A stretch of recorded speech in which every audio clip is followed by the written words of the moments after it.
Hello guys, so welcome to my YouTube channel. So ಇವತ್ತಿನ video ಅಂದರೆ ಏನು, Mahabharata drama ಇಲ್ಲಿ ಮಾಡಿದರು. ಸೊ ಆ ವಿಡಿಯೋ ನಾನು ನಿಮಗೆ ಶೇರ್ ಮಾಡ್ತಿದ್ದೀನಿ. ಸೊ ಆ ವಿಡಿಯೋ ನೋಡಿ, ಆ ವಿಡಿಯೋದು 2 ಪಾರ್ಟ್ ಐತೆ. ಸೊ ಪ್ಲೀಸ್ ನನಗೆ ಕಮೆಂಟ್ ಮಾಡಿಬಿಟ್ಟು ಹೇಳಿ ನಿಮಗೆ ಆ ವಿಡಿಯೋ ಹೆಂಗಿತ್ತು. ಓಕೆ, ಸೊ ಹೋಗೋಣ ನೋಡೋಕ್ಕೆ. ಅಂದು ತುಂಬಿದ ಪುರಸಭೆಯಲ್ಲಿ ಬಂದ ದುಶ್ಯಾಸನನ ಹೊಂಟಿಗೆಯ ಬಿಸಿರತ್ತದೆ. ಮರದಿ ಪಾಂಚಾಲಿಯ ಬಿಡುಮುಡಿಯ ಕಟ್ಟುವೆ ನೆಲುತ್ತೋ. ಗನಗದ ದಂಡದಿಂದ ಆ ದುರ್ಯೋಧನನ ತೊಡೆಯ ಹೊಡಿಗೊಟ್ಟುವೆ ನೆನೆತಂ. ನುಡಿದೆಯೋ ಗಂಡುಗಲಿ ನೀನಂದು ಡಂಬದ ನುಡಿಯ ನುಡಿದು ಭಾವ ಮರೆತೆಯೋ ಮರೆತು ನಿದ್ದೆಯೋ ಇಳೆಯೋ ಹಿಡಿಂಬ ಮನೋಹರ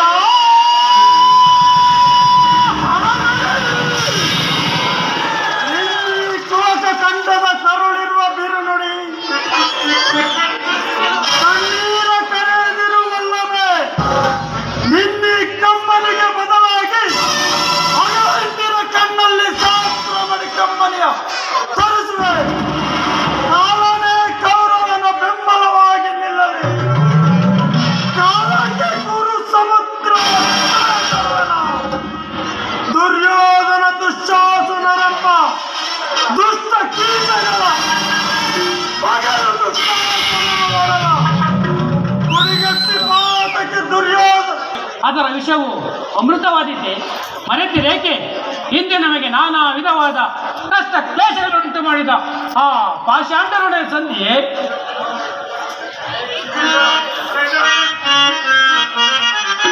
ನಾನಂದು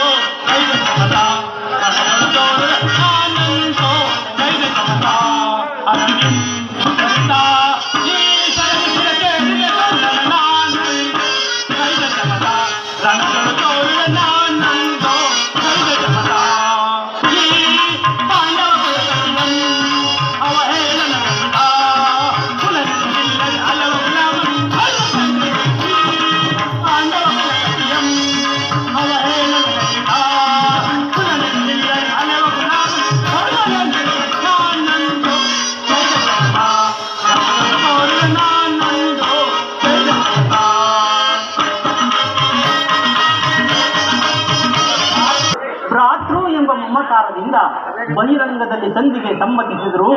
ಅವರ ಅಂತರಂಗದಲ್ಲಿ ಸೇಡಿನ ಜ್ವಾಲೆ ದಗದಗನೆ ಎತ್ತಿ ಉರಿಯುತ್ತಿರುವುದು. ಇಂತಹ ಸಂದಿಗ್ಧ ಸಮಯದಲ್ಲಿ ಯಾವ ನಿರ್ಧಾರವನ್ನು ಕೈಗೊಂಡಿರು ಪರಮಾತ್ಮ?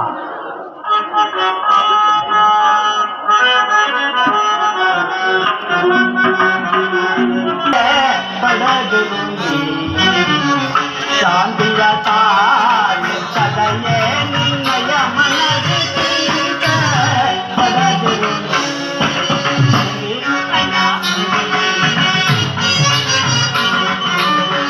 ರಾಕುಲ ಪಡಲೆ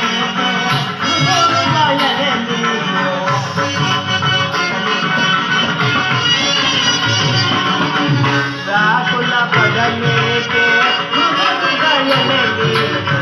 ಮರೆವೆ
ಶ್ರೀಪತಿ, ನನ್ನನ್ನ ಇಷ್ಟೊಂದು ತ್ವರಿತವಾಗಿ ಕರೆಸಲು ಕಾರಣವೇನು? ಕೃಷ್ಣ, ನಿನಗೆ ಮಂಗಳವಾಗಲಿ.